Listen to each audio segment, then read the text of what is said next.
Paradigm Bears fans, welcome into another edition of the Chicago Bears podcast. Your boy Pat the Designer back at it again, joined by future Hall of Famer.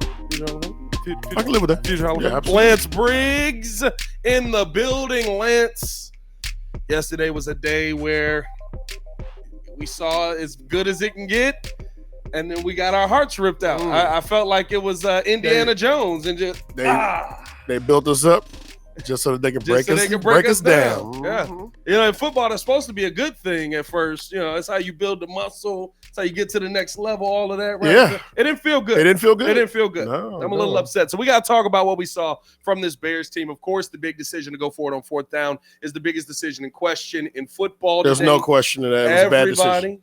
It was a bad decision. Hey, we'll chop it up. I like it. Chase Claypool situation. I was excited about Chase coming here. It seems like I'm going to be excited about him leaving as well, which is tough. So that's going to be interesting. Justin's play yesterday, and of course, got to look ahead. We don't have time to really worry about what's going on with this team in this Denver loss because we play again Thursday. The Commanders are here. The Commanders are. We're going there, but the Commanders are here. That game is here. You still were you big on Commanders for the name change? You think they need to change that one more time? I mean, listen, I'm not a fan. Like that's not my squad. You know what I mean? Like so I'm very happy with the Bears. Right. Yeah. But you know, could the name be better? Sure. Yeah. Okay. Sure. Right. Commanders was a weird name choice. Yeah. All that and more in today's episode of the Chicago Bears podcast. Hit that like button, subscribe to the page. Stop playing with us, man. Y'all already know you're not getting this content nowhere else. Lance Briggs is in the building, and we're going to get his thoughts on it. The professor, as they like to call him. The prof is in the building. The prof. The grades are in. Actually, you know what? The grades were a lot better. The grades were better yesterday. You know, I didn't give out not one F, and that's impressive. That's a lot. It's a big deal. It's a big deal in the classroom. Let's start it off here, Lance, because I think that we'll have a little debate on this. I'm not swayed one way or the other. I could see either decision being the right decision if the right outcome happens, but the fourth down decision is the big decision here. You already feel this is the wrong call. You don't like them being aggressive in that situation. My only pushback would be the very next play is why you have to go for it. When you see a defense that the very next play, Russ goes set hut, nobody's down there over the top. And you can just float it in and gain, what was that, a 30-yard gain on that to put them right in field goal range immediately. That's why I like the aggression on the call. I could have done a different call. Justin said that was a read option play. So for me, I hate the Cole Kmet fourth down play. He's fumbled both snaps. Yes, he's 1 for 2, but he's fumbled both of them. I never want to see that again. The game was won by how many points? Game was won by 3. Game was won by 3 points, right? Yep. Okay. So the game was won by 3 points. You kick a field goal, you're up 3. Yes. All right. You kick off, you have to make them go the length of the field. Yes. All right. Let's say on the first play, they get a 30-yard reception. Okay. So they get a 30-yard reception. The next couple of plays, defense shores up. Right. Okay. At best, it's a long field goal. And that ends in a tie. Right. Okay, but to win the game, you have to go the entire length and score a touchdown. Yes. Okay, that plays into our hands. Okay, now you go out and you say, okay, regardless of that 30-yard reception, defense, listen, this is the critical situation. We're up. You stop them, we win. Yeah. There it is. If you didn't play well all game long, and they did play well in the first half. They played well in the first half. If you didn't play well all game long, I need your best right now. Come up with a stop. Right. That's where you want to roll. That's where I would roll my dice. I would roll my dice there because we're not an organization that can take risks like that. We need to play it by the book. We need to play it safe and put these numbers on the board. Yeah. And if they drive it down and they score, hey, you know, we got things we have to correct. We need to do this, do that, but at least we gave ourselves a chance to really win. I think the only part that irritates me about the play is maybe the shotgun aspect of it. I think that, Justin had the option to keep that, but for me, when I look at where this Bears team is, how many opportunities are you going to get down there? They were literally eviscerating them on that drive in the run, so I could kind of live with that, and shotgun in the fourth. I can live with. I would rather have a better play call. Okay, I'd rather have a better play there call. We go. But I can live with that because you did give Justin the option. Justin hands the football off. To me, Justin, and listen, if you watch it, never hand that ball off again, because the right side was completely wide open. Justin holds on to that football. He could have been first down and more. I don't know. I know. And see, here's the thing, right? The tough part about the fourth down calls are it's either you get it, great call, ballsy coach, love it, love what I'm seeing from him, he's dominant. Or you don't get it and you go, this guy sucks, get him out of here. We're on the flip side of that, unfortunately, this week. And I think the biggest part for me with all of it is you have two moments in the game where you take the three. the game was won by 3 points. I hear you. I hear you. But you have two moments in this game to me where my biggest issue is you hesitated. You should have had that play ready the first time out. They thought you were doing the fake snap, which you did. Right. And that would have been the time to get in there. Yep. Justin runs up, set hut. We actually snap it. Maybe you get that. Yep. Now you give him a chance to set up. Now you give him that defense. There were too many times where Flus hesitated just a little bit. Right? The first play of the game to me, or the first drive of the game, you don't go for it on fourth down there. Second drive, same situation. You go for it on fourth down. What changed? We're down 7. So you'd rather react to what's happening than be proactive and attack. I think the Bears. You're saying he's not consistent. He's not consistent at all. He's not consistent. What I mean? He's like if you're playing 21, he's hit, then he's gonna stay. He's gonna stay. He's gonna hit. You don't know how to read that hard 12. Yeah, come on, man. Come on. The rule book says. Yeah. I hear you. Okay. Do you have faith that in the defense enough?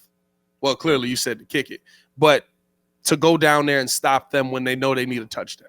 Because I think once they knew we don't have the fourth down, we can go down and kick the field goal. They're not going to be. If you look at the numbers, like it plays into the favor of the defense. Right. You know what I mean? Like at worst, we give up 3 points. We force them to kick a field goal, make them go the length of the field. Make them kick it, and at worst, we kicks a field goal, we tie it up, and we go into overtime. You know, rather than on fourth down, we don't get the play. We don't get a play. Yeah. You know, and we give the ball back to them. Yeah. You know, you have to give yourself a chance. You know, and with a winless Bears team, you know, it would be nice at the very end of the game that we at least had a chance to win. We were winning. Yeah. I think that's the thing, too, that irritates a lot of people with it is the narrative that's now attached to Justin based on that game. You kick that field goal. Maybe he throws a pick if they tie it up. Maybe he doesn't have to because the defense shores it up, right? Now you come out of this with 2 turnovers on Justin Fields. You're looking at things from the negative aspect when realistically Justin drove you down the field with an opportunity to win the game. And the coach's decision, along with a little bit of his decision, takes the ball out of his hands. Listen, this is we're working towards something here, you know what I mean? And I was just, you know, having to deal with, you know, the 2 draft picks that are coming up. And, and that, you know, and the sad truth, you know, maybe that Justin will not be here, you know, and which is going to add 2 more draft picks. Yeah. You know, from trading this, you know, it's just unfortunate, you know, if that comes in, if that's what's going to end up happening, you know, because this team is building and what us Bear fans have always had to go through is just setback after setback after setback, you know, all these different coaches, getting a new coach, new regime, you know, and it's tough to continue to do. 100%. We got to get it right at some point. Here's the tough part that I've said is the Justin Fields situation might not be known enough in time for the Bears to benefit from him. Right. Which is what sucks. Which is what sucks the most, right? Because yesterday to me tells me Justin can play. Yeah. I've seen these moments where Justin has these. They're all coincided with Justin Fields having the protection that he had yesterday, time running to make a decision, running the football, consistency from the offensive coordinator. I thought Luke Getsy called a heck of a game yesterday, whether you like the play or not. At the end, for the most part, I thought Luke Getsy called a really, really good game that fit Justin Fields. And every single week, we've seen this team get just a little bit better at something. This week, there was a huge leap playing Denver. Yep. Everybody's going to have, you know, oh, well, we're beating a bad team. Mm-hmm. It's worse when you lose to them. Yep. Take our word for it. Yep. But to me, with how Justin has progressed, you could look at the draft capital situation now and say, clearly we need to be addressing offensive line. Is this an offensive line group? We also have Tevin Jenkins, who's going to be coming back. It seems like I don't know if he's going to practice on a short week. No. But maybe probably week after this. Week after. Week 6. So to me, you've got an opportunity to kind of finish out this season and see what you want from Justin, but it still might all coincide with, at the end of the day, I might need a new head coach. I might need a new offensive play caller, and he may not want to do this with Justin Fields. He may want to do this with the next guy. Yeah. It's just rough, man. It's rough. Y'all breaking Lance. Lance has never been this down since we've had the podcast, bro. We talked about off-season content. He wasn't this down, bro. Yes. It's looking at the prospect of what we're going to have to do. Yeah. There's so many decisions that have to be made, and all of that, to my opinion, all of that could have been removed if you get a team to come out and play with high effort. Yeah. You get them to come out and play with high effort. Listen, we know that we're talent-wise, we're on the lower on the totem pole, but you come out and play hard football. We understand and we know that we're taking a step in the right direction. So as we move those pieces in, we go from the competitive team to the fighting for NFC first place. Yeah. That's probably the biggest, disappointment. With what you saw in that game, though, right? We've harped on the negative side. With what you saw in that game, there was some positive, even from coaching staff. I think even from the defense in the first half. First half, man. Tell the two halves. But, that the third quarter offensively, running the ball, 9 minutes, taking that eating the clock up.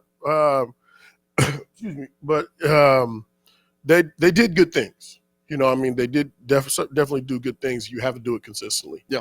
We have to do it to be consistent now. We have to come in and, excuse me, play against a Commanders team that's going to be a whole lot better than this Denver Broncos team. Yeah.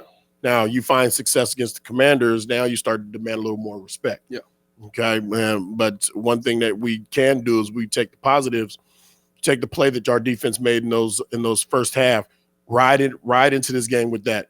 The running, us being able to run the ball, right into this game with that, because if you can run the ball, you can keep the core, you can keep the defense, or you keep their offense off the field. You keep the score manageable. Was the success of our offensive line based on the fact that Denver has no idea how to use Chandler Jones in any pass rush, or was it based on the fact that this offensive unit is starting to come together? It was Denver. Let's start with it was Denver. Okay, so it was Denver, but since they've been doing DVOA, this is the worst defense through 4 weeks of all time. I have no clue, how they're handling their walkthroughs, their practices, but nobody is where they're supposed to be. They're just a gash waiting to happen against the run. Very undisciplined. And that's sad to say at the highest level. Nobody's really supposed to be. Nobody, right? I'm like, whole defense is in the wrong spot. Look at this gash, another gash. And it's not going to happen with the Commanders. Yeah. There will be gap sound. There will be. So it's are we going to move them out of the gap? And even from a talent level, these guys are a lot better. Yeah. They're also a lot better. So Bears have their work cut out for them. But at the same time, it's not that recipe has been successful. They ran the ball last year. Yeah. They ran the ball well last year. We can run the ball. We should be able to run the ball. And if we do, it's going to open up lanes for DJ Moore and Moon and and commit. It will open it up, but we have to commit to it. You said 3 wide receiver names there, and or 3 receivers that we have names and a tight end there. There was one missing. Let's jump into the second quarter here because, by the way, brought to you by the Hard Rock Casino in Northern Indiana. John Mulaney and Pete Davidson at Hard Rock Live Friday, October 6th. Tickets are on sale now. Get your tickets. Okay. Pete Davidson. Good. SNL. Dry humor, nice SNL. Yeah, I mean, he's funny. Yeah. I like him. Mulaney's hilarious. Yeah. I love John Mulaney. Love me a good John Mulaney joke. Okay. Chase Claypool. Yep. What we've seen, if there's anything to me about Matt Eberflus that I have an issue with, it's accountability, it's leadership on this team. The Chase Claypool situation is something that has spiraled out of control. We're still talking about him learning the playbook today. We're still talking. That is what. Well, maybe not anymore because he's gonna have a different playbook from what it sounds like. Because now the Bears are more willing to trade him. But we heard this about Chase Claypool today when Matt Eberflus was on with Cap and Jay Hood. Chase Claypool was inactive for this game on Sunday, and he said on Friday something along the lines of he feels like he could be utilized better in the offense. What does that say for the culture? You come on here every week and we talk about culture and how it's important for everyone to stay together. Does he seem like a culture fit to you based on his comments he had on Friday? Yeah, I would just say this. I want to, just correct the record on that. At the podium yesterday, obviously after an emotional game, I was not clear on what transpired there. So, we did, ask Chase to stay home during that time. We thought it was the best interest of the team. And, we always base our inactives based on meetings, based on practice, based on walkthroughs during the course of the week. And we made him inactive for that point. But again, we did tell him to stay home from the game. And we thought it was the best interest of our football team. Based on his comments on Friday, is he a culture fit for your football team? We haven't heard anything like this all season, and now he says this on Friday. Does that fit your principles, what you like? I'll just say this, that, going forward, we're going to it. And, Ryan makes all transactions and does all things of that nature, and we'll see where it goes from there. Will he be active Thursday? Because you guys did pay a high price, but at some point you look at it, it's a sunk cost. If it didn't work out and Ryan moves on for whatever he gets or he releases him, it is what it is. You've already paid the price. Do you anticipate him being active Thursday? He is not going to be in the building this particular week on this short week. I can give you that. So we hear there, he's not going to be in the building on this short week. Sounds to me like he's on his way out. When you think about the Claypool situation, is this something where coach needed to step in more, players needed to step in more? Because we've been talking about him for 4 weeks for a lack of production, a complete lack of production, clearly not knowing the playbook, where he's even talked about, I'm thinking it's one thing, it's another play. That's why the play didn't work in that situation. That's why I was holding on that play, whatever it is. Who needs to be the person to step up here as far as holding him for his actions accountable? And what we've seen here, it shouldn't have took 4 weeks for you to get to the point where you're out the building. Yeah, well, ultimately, Chase Claypool has controlled that situation. First off, with your play or lack thereof, effort and all those things. You shouldn't have to be, at any point when you have to go in front of the team and apologize, you should know that that's just not, you're not a good fit. However, there's some PR issues, and really kind of falls down to, what's what's happening in between behind those closed doors. You know what's happening. You know what you want to put out there. You need to know what you're going to put out there, but you also need to put out something honest. Yeah. The media can handle it. Like, you can handle, listen, Chase Claypool's not here. He chose not to be here. He's sending a message to us and the rest of the world that's what he wants to do. Yeah. If that's the case, but you look bad when you say one thing and somebody else saying another thing, and then you come and you retrace your words, and the retrace doesn't get played. Right. Right. It doesn't. Justin fixed what he said about his coach. Nobody heard that part. Right, man. And it, from a leadership standpoint, it's not a good look. That's not a good look, man. And you have to stand on something. Yep. You have to stand on something, and that's the way I believe. To me, with Chase, he slapped Matt Eberflus in the face. Not literally. Calm down, yo. That'd be crazy. He too big. It would be, but the way he played football, it would be a soft slap, though. It'd be a soft little slap, like, get out of here. But you slapped Matt Eberflus's principles in the face. Day one, when you showed up in week one and played how you played. And the coach basically said, we talked to him, he'll do better. When you set your standard as that, now I have issues with your leadership, with what your decision making is with the people that are in your building, because you're not holding people accountable to the actions that you believe in. Right. Your principles are built on. A house And when built you say on sand will not stand. And at the same, you're absolutely right. So if you have a standard and you're bending and breaking, it will never work. And I get it, right? Like he deals with each player individually. He understands. But there's a standard. There's a standard. Should be the base. That's it. Like listen. I understand. If you have any issues, anything like that, come to my office. We'll talk. But now that you are on this team, I want you to understand this is our standard. Yeah. We don't bend, we don't break for nobody. Yeah. Our standard. All right. If you're part of this organization, you're a part of what this standard is, and we're going to help carry this standard on every doggone week that we go out and play some football. Every day. Is it concerning that there are no players, as it seems, in the locker room right now who are taking that stand to say that's unacceptable? Seems like everybody kind of was like, Chase got to deal with what Chase got to deal with. I don't know. I'm not in the locker room. I don't know. You know what I mean? I don't want to speculate, on what may or may not be happening in there, because I've been in locker rooms where, we've had good leadership, we've had great leadership, and I've been in locker rooms that were in disarray. Yeah. And that stuff comes from the coaching. That comes from the coach, the top, wanting to be able to control what's happening. And so I've seen it both, and obviously it's all been here with the Bears, because I've always been a Bear. Mark was here. Oh, but with him that we say no names. Oh no, I didn't play for him. I'll say his name. Hey, yo, I ain't trying to leave from the back of the class. But I played under Dick Duran. That too. But there was no issues. There were no issues. He was talking in the front, though. Yeah. He wasn't laser pointing y'all from the back.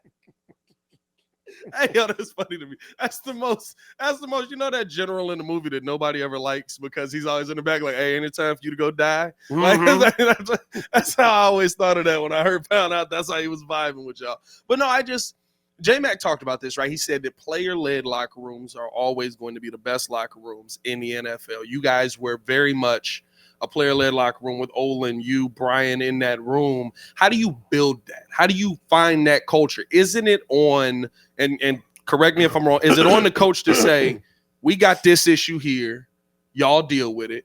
Or is it on the players to just do it, right? Because it feels like this team is too young to realize, I just got to do it. Well, it's harder now. It's harder to do, but it still needs to be done, period. Yeah. It needs to be done, but when I say it's harder now, because there's been this big shift from leadership, and leaders typically, you're going to find them in the people that do the most grunt work. Yeah. The O-line, the D-line, the linebackers, those guys, obviously the quarterbacks are always there, but there's been a major shift to those leaders becoming wide receivers. Yeah. All right. And anybody know, like, wide receivers are divas. They're divas, and they're one of, I'm telling, just being honest. I'm with you. You know what I mean? And it's they're one of it's the biggest me position. Yeah. And it has to be. Right. Yeah. But now you're asking the me position to be the leaders. Yeah. And so it creates a different environment in that locker room. When I was drafted, I came in, you could see that the O-line, D-line were the leaders. Yeah. And they were the bullies. They came in, listen, you're a receiver, you want you to go over, you catch the ball and you score touchdowns, we're gonna get you there. But listen, this is where it starts and stops right here. Yeah. And so it's a different environment. How do guys get to that position? Is that just a natural thing? Because I think Justin, the one thing I will say about Justin, play aside, whatever it is, they listen to him. When he talks, they listen. When he's on the sideline, he's going up and down, everybody's like, all right, we hear you. You know what I mean? Like, you could see it after we got blown out by Kansas City. Justin's walking up and down telling everybody we're going to get better. We're going to keep working, blah, blah, blah. And everybody's vibe. I can see the leadership in him. But, right, like, I think about you guys' locker room, right? Cruz, Garza, right? Guys who were big names in there as the leaders. Did they just say, I'm leading this thing? Or was it, right, like Lovey just going, oh, you want to mess with? You go ahead. You go ahead and mess with him. Listen, a leader, I'll tell you right now, a leader's he'll step on anybody's toes. All right, which also means that, listen, I'll fight anybody. You know what I mean? You get out of line, I'll fight you. You get out of line, I'm gonna fight you. You know what I mean? Like, I just want to, I'm gonna set the tone. I want you to know who I am, and you're gonna respect me. You know, so my question, you know what I mean, is the receiver gonna fight everybody? You know what I mean? Most are not. And then here's the other issue. You know, the issue. Oh, it's built off fear. Respect. No, it's built off respect.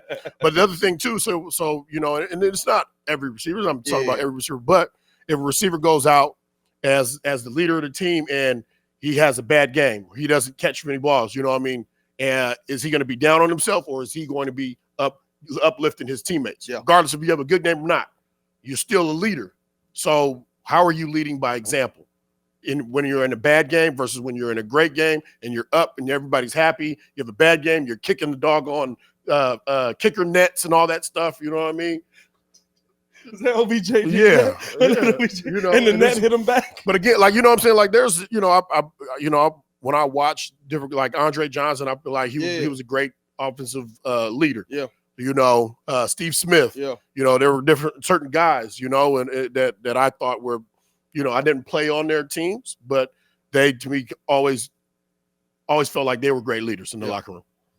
Hey, we got to find some kind of leadership, because to me, that's what this team is missing most. There's nobody that through the first week 4 to me is a completely different week than weeks 1 through 3, because you played something that resembled 2023 football. Mm-hmm. Right? You had an offensive unit. You had a consistent game plan. You were able to attack.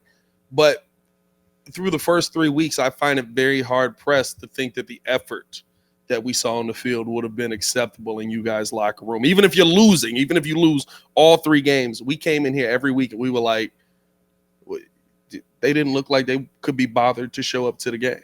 Correct. And I think that when you get to week 4 and we're having, what was better? That's a problem. That goes deeper than just talent, because the team, is there as much talent on his team as we thought? Probably not now, with Claypool basically underwhelming, but I can't see all these guys from different teams that I saw be top 100 players come here, and all of a sudden we're like, he can't play football anymore. I don't believe it. I think they're making his job harder, but you are who you are. Yeah. You know, you are who you are. You know, some guys, there are very few that can reinvent themselves in that shorter period of time. Yeah. But the signs have always been there, you know, and when he left Pittsburgh, he was the number 3 guy on a Mike Tomlin coach team. So, you know, that says a whole heck of a lot. It does. Have you seen – it's so crazy, because I watched Chase Claypool in college, seen him, right, rookie year. Of course, that's his big year. Mm-hmm. It's so much talent. Have you seen somebody that has that much jam-packed talent and then, right, it's just here? Listen, to me, it's here. Hey, man, listen, I grew up in Sacramento, California, you know, and there was a lot of talent. There was a lot of talent when I grew up. There were names that people will never know. Yeah. I played with some guys at Arizona that people will never know. Very, very talented guys, you know, but that's the way it goes. You know, Chase is able to get an opportunity to come and play professional football. You know, what you do with that opportunity is up to you. Yeah. And you had a team that was willing to acquiesce to you. Like, I think that's an issue. But if your motivations, it's all about, you know, to me, it's about your motivation. Some guys, like I could turn into my huddle. I was drafted with Charles Tillman. Yeah. You know, Charles is a competitor. You know, he is motivated by competition. Yeah. You know, so, you know, when we play, when somebody gets the best of Charles, you can see how much it bothers him. And now he's not going to let that happen again. That's why he started punching. You know what I mean? Like, it's just, you know, there's guys that are motivated by competition. Yeah. You know, I am not going to let the man that's in front of me defeat me in any way, shape, or form. You know, so that's, you know, I mean, you got to have a dog in you. That's when they ask you about that dog. Yeah. You know, and, you know, Urlacher had that. You know what I mean? Alex Brown had that. Tommy Harris. I was around Mike Brown. All those guys have that, you know, and it shows. So that, to me, that's one of the characteristics that you, like I said, you have an opportunity, you know, and you talk about the potential. You know how big the guy is. How big that guy is. That guy should be dominating. He should be throwing guys around, but he doesn't. And he doesn't. But he doesn't. All right, and that's his choice. All right, that's his choice. He, you got to decide if you want to have a dog in you. If you, by the time you are in college or leaving college or in the professional, if that dog ain't there, well, and maybe it's that, right? Maybe the motivation just is. It can't be money because you have full contracts.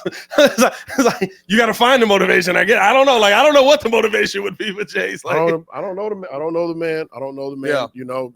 I know it's not easy to get into Notre Dame. Yeah, it's not easy to get there, and it's not easy to get to the get to play in the NFL. Yeah, so man, it's such a privilege to be able to play at the highest level and have an opportunity to be considered the best in the world. Yeah. For however long, even if it's for a season, for 2 seasons, for 3 seasons, hold on to it. Yeah. Continue to compete. What's the mindset as a defender when you got to make a play, you got to blitz or whatever it is, and you see that guy on the other side of you? Taking him out. Wherever, if I need to get to the running back, quarterback, whoever that is, he better not be the guy that's in my way. Period. You know what I mean? I don't care whoever's in my way, I'm taking you out. Yeah. I'm taking you out, and don't think because you're 2 inches taller than me that I don't care. You're going to fall, period. Got that dog on the shirt. Come on, man. That dog in him. Yeah. I mean, I love it. I love it. I do want to, let's get the halftime here real quick because I want to talk about somebody that also has that dog in him. That dog just is well-groomed and maybe a little bit Pomeranian. Oh, little Palmy? Little Palmy. Hold on. Let's throw this up on the screen here. Jimmy Butler's here at Media Day, ladies and gentlemen, and he's got that dog in him for sure. 2 NBA Finals the last 4 years. 107 points on Drew Holiday's head in 2 games in a row. But he said his heart been broke so many times. Yeah. So, I mean, look, he's been making hair statements for years now, And look, you can do whatever you want, man. You do whatever you want, man. You're a star. Look, you're a star regardless, man. I love it. I love it because I feel like this is literally him just going, I did something stupid last year. We made the finals. Yeah. Run it back. You know what I mean? That makes a lot of sense. Superstitious with it. You know that makes a lot of sense. We're gonna run back everything we did last year. We're not gonna sit here and everything to the T, hair and all. The emo Jimmy though. How many points a game is emo Jimmy dropping out there? He's in the high 20, 30. Yeah, it's scary. Emo Jimmy is scary, bro. Mm-hmm. The eyebrow piercing is crazy, bro. If he really got that just for this, that's dedication to the craft. Is there something on his lip right there? Or I don't know if he got a Dennis Rodman lip ring or if that's just like him throwing some black mark on there. Yeah. He went hard, fingertips painted. He went all the way in on it, bro. He's committed to the craft. And I'll tell you this: if him and Big Boy ever make an album again, it'll be phenomenal to hear. You know what I mean? Yeah. Do your thing, Jimmy. Hey. Do your thing, Jimmy. You're a star. Hey. I love it. Did y'all have anybody in the locker room not that did their hair like that? Well, y'all might have actually. Y'all had some good hair in the locker room, but did y'all have anybody in the locker room who had? Because I think that's what this is. I did this last season.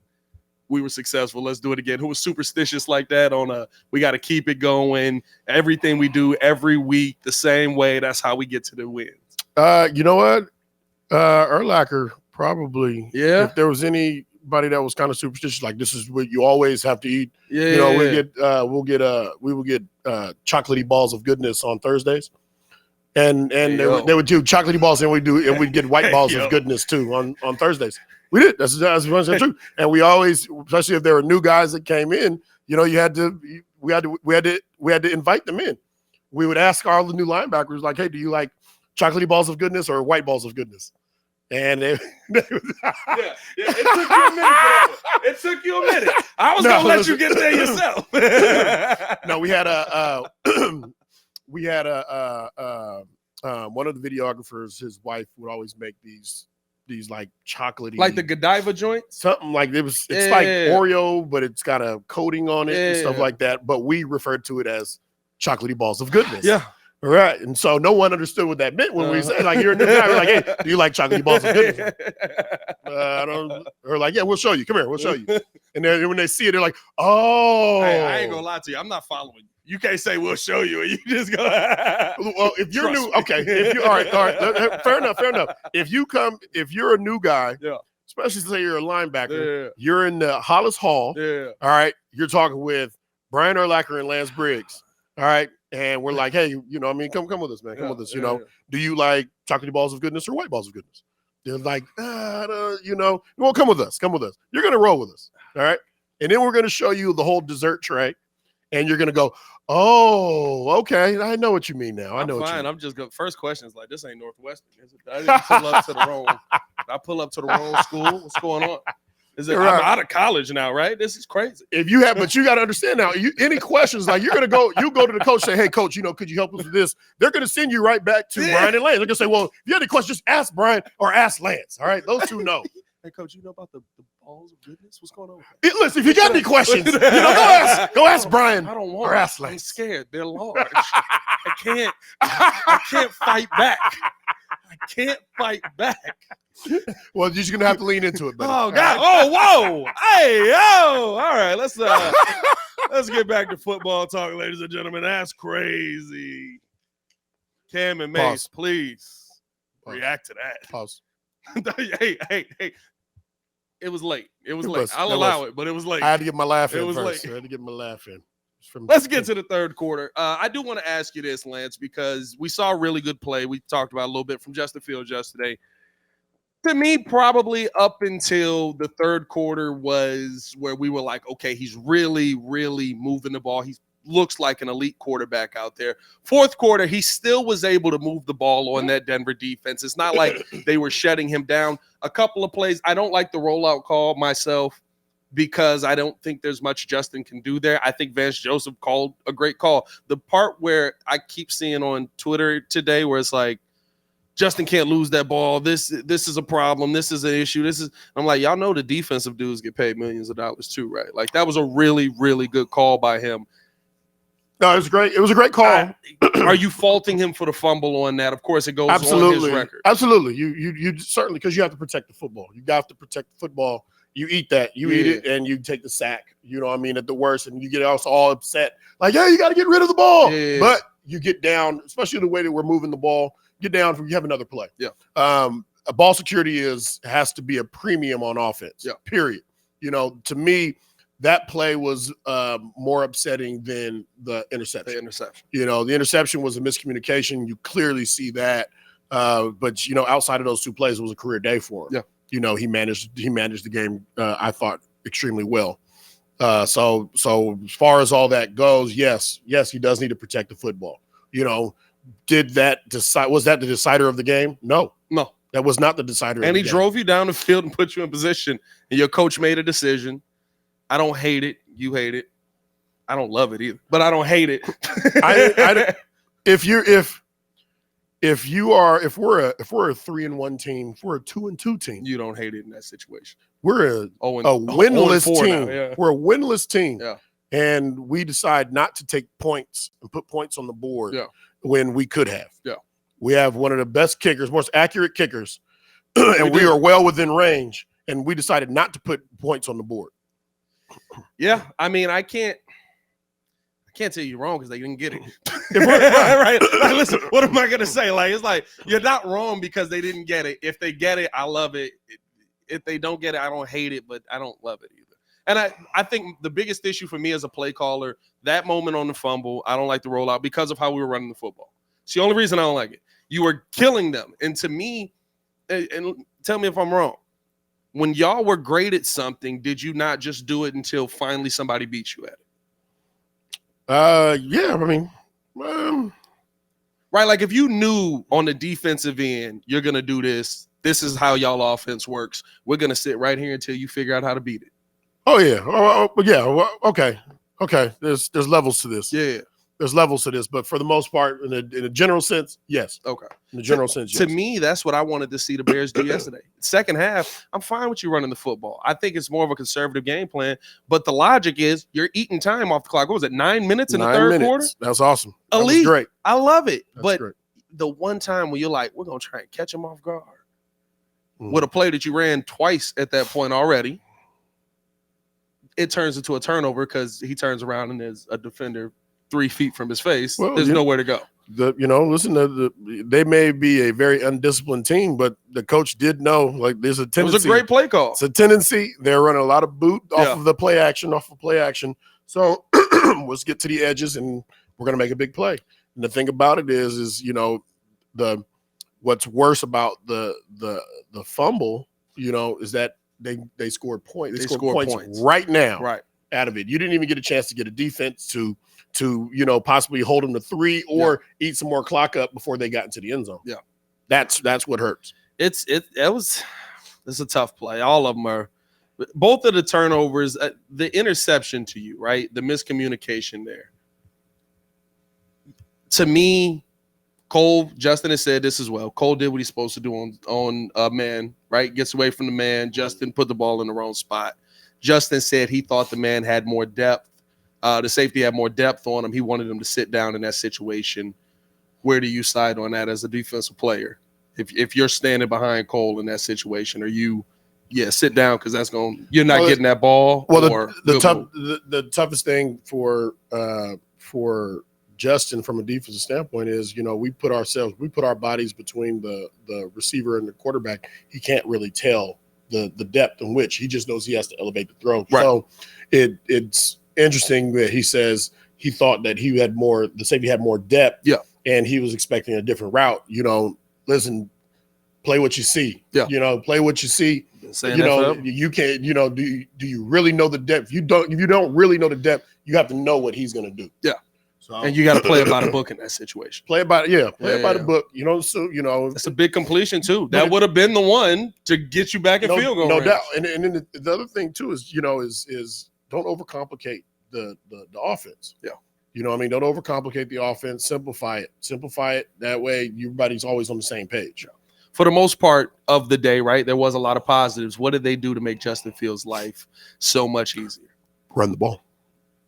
They ran the ball. They committed to running the ball, and they ran well. 18 carries for Khalil Herbert. Yep. Yeah. And Khalil Herbert showed me something. I'm not going to lie. I've seen a lot of Khalil Herbert. I've seen the big speed play. I've never seen him have, as we said, that dog, right? They literally were hanging off of him. Yeah. And he was like, you're not stopping me. That's why people wanted to see Roschon Johnson running the football more, right? That's why people wanted David Montgomery to still be on this team. Mm-hmm. Him running like that, if he can run like that week in and week out, I talked about Roschon becoming the starter. Roschon's not going to have a shot to be the starter because what Khalil did yesterday from a effort standpoint was the best that I've ever seen. Yeah, and it's interesting because we haven't committed to the run until, yesterday.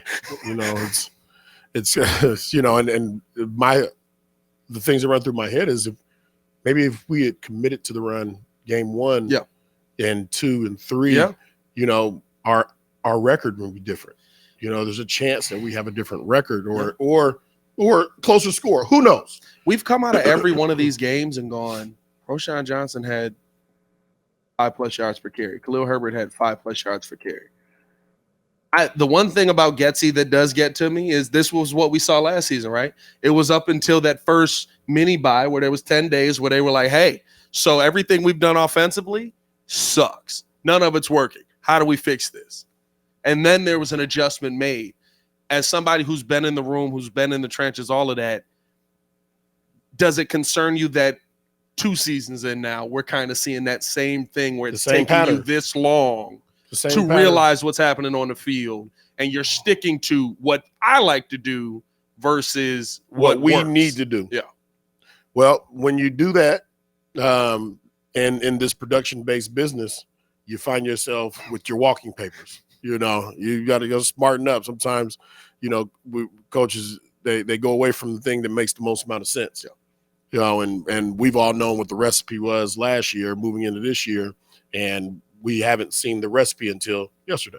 Yeah. So it's crazy. It is crazy. And the one thing that surprises me the most about this Bears team in the red zone, we're actually a pretty elite team. Yeah. We're 5 for 8 on the season when we get to the red zone. Like it's one of those things where it's like, listen, however you got to get there, get there. Just get there. Just get there. If you could just get there, you'll be great. Let's finish it off. We do got to look ahead here, Lance. Okay. Thursday night's quick quick turnaround. First off, your thoughts on Thursday night games. You played in them. You've been a part of them, right? The NFL loves player safety, and yet they're going to add Week 18 at some point. Thursday love night, talking about Week 18. Thursday night games are here. You just know you just don't like that it's coming. You love it. You're like, there's 18 games. It's not coming. here, but it's coming. It will be here very shortly. Hey, when Week 18 gets here, I'm gonna make sure you're on the show that day. I don't care what day it falls on. It's Sunday. Like, hey, Lance, before you go to NBC, Week 18, what you thought? Week 18. No, but Thursday night football, right, is to me kind of the same statement of like, yeah, we worried about y'all being safe, but also go play football. Yeah, no, they're not worried about that. They worried about that ching. How hard is it to flip based on the game we just saw to now go prepare for a game in 3 days? 4 days. It's tough on the body. It's very tough on the body. You're not getting any contact, from that on that short period. It's more mental reps. Yeah.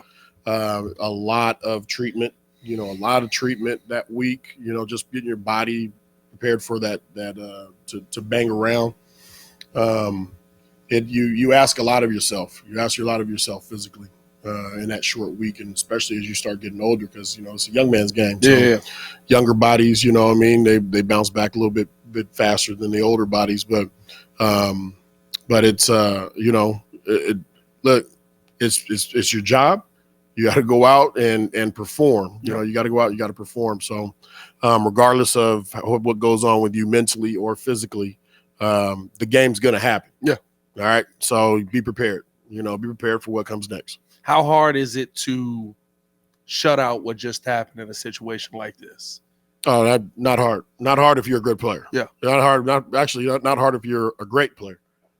Great players know that the most important play is the very next play. You know what I mean? So you have that type of mentality, and that actually that that probably plays into, memory loss. Yeah. Because you always want to forget the last play, and you're like, hey, listen, I'm thinking about the next play already, buddy.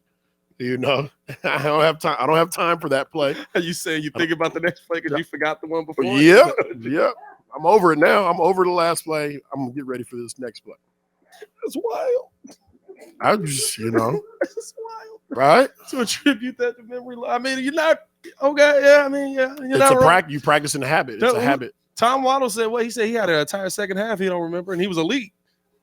Sometimes you got to play unconscious. That's what they say, right? That's how the game goes. Like, yeah, that is crazy. But when you saw what we saw in the first half, a little bit in the third quarter, even right outside of the fourth quarter, does it give you hope for what we're heading into in Washington? Well, now granted, Denver's terrible. They're terrible, but they're still a professional football team. Yeah. And they have played some close games. They have some opportunities at the end of games. What has me hopeful is Bears running the ball offensively, and the defensive first half. You play with that kind of effort, it gives you a greater chance. And that's all you can ask for at the end of the day. Defensively, how do you replicate what you saw in the first half versus what we saw in the second half, where it seemed like they were a hot knife through butter? Yeah, listen. Stuff happens, man. Stuff happens. You need to maintain it for 4 quarters. It's not a 2-quarter game. Yeah. It's a 4-quarter game. So you need to be able to maintain that consistency. You come out, you start fast, and then make sure that you finish strong. Yeah. Or if you're going to give me 2 quarters, give me the last 2, not the first 2. Yeah, I mean, that's not Lance's statement. That's not Lance's statement. That's me. If you're going to pick 2 quarters to play the best football of your life, make it be the 3rd and the 4th. No. Look, I'm just saying, Lance. Absolutely not. I'm just saying. Please never coach. Listen, I'm not. I won't. Never I say swear. that. I swear. I won't. If I were your assistant coach and I heard you say that, I'm starting to take my stuff off right now. Like, this guy. Hey, I never said I'm a coach. I never told you I was going to coach anything. What I did say is this. There's 2 quarters that are more important. Coach. The 3rd and the 4th.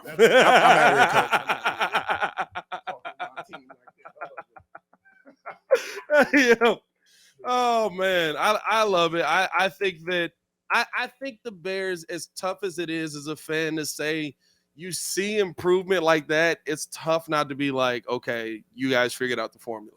The problem with this team is the formula was protecting Justin. Tevin, like you said, and I don't believe so either, won't be back on a short week. Nope. You got Nate Davis, you got Jatir Carter, Larry Borum, all of that. The one thing that kept you in this game was they were just as bad as far as penalties on the offensive line as you were. Your offensive line is a completely undisciplined unit at this point. Yeah, and there were opportunities that probably would have changed the outcome of the game if they didn't have those penalties. Yeah, those came in crucial parts of drives that could have extended drives. So they have to get that stuff shored up. What I remember from Flus from last year was he was heavy on us being disciplined. And there's too many penalties. So I'm hopefully that's one of the things that's on the board for them to see. Listen, we take these 9 penalties that away, or take half of them away. It changes the outcome of the game, guys. It was how many times did we get called back, right? Like I think that's the part that at the end people look at the main numbers, passing yards, touchdowns, completions, all of that. Justin had us driving down the field multiple times. Yep. And it was right like the big play, Tyler Scott end around right up the left side. Mercedes Lewis choking this guy out on the way down. Now, listen, if you're going to commit a penalty, right? But like, I didn't need it. Like, he was choking this man as he went down the field. That's more than holding to me. That's a little bit of a personal foul. If you're going to commit a penalty, if you're going to commit a crime, make sure it's capital. Hey, you don't have to crime, baby. Ain't no such thing as a halfway crook. Come on now. Come on now. Hey, man, what are your thoughts? What's your prediction for Thursday with what we've seen from this team and what we have coming up? My prediction? Predictions, Commanders win. And I don't know. I don't know what the score is. I don't need a score. Just is it a competitive win or is it a we get our butts handed to us like the first 3 weeks? It's tough, man. It's tough. I'm a positive person. And I always like to look at it, in a positive light. So I'm hoping that the Bears keep it within 10. That was positive. That's scary. That's his positive outlook going in. Sam Howell dices up the defense for 300. How much? Like, let's be real. Every quarterback versus us has looked elite, except Russ. Russ looked good in the second half, but they actually did pretty good against him in the first. Mm-hmm. How demoralizing is that? Like every quarter, and then the next week they look regular. Yep. Pat Mahomes versus the Jets. Now, granted, Jets really have good defense. Pat Mahomes versus the Jets, though, I was like, man, they had to commit crimes to get that win by 3. Yeah, that's not a good football team. Baker Mayfield versus us looks elite. Goes out the next week, looks like he can't figure out how defense works anymore. Well, all the teams that you named have great defensive linemen. Yes, they do. Have we don't have that, so we have to really temper our expectations of this defense because we don't have elite pass rushers. We just don't, across the board.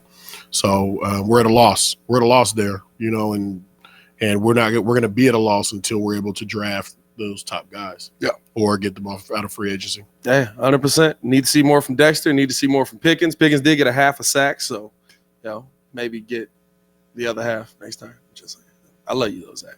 Zach actually cool people. Hey man, appreciate you guys for showing love. Hit that like button, subscribe to the page. We'll be back here tomorrow with Courtney Cronin breaking down and prepping for this week. I mean, really, there's nothing to break down at this point. Chase may be here, he may not. I guess we may break that down. As always, y'all stay safe out there, Chicago. Appreciate you guys for showing love. Baradon.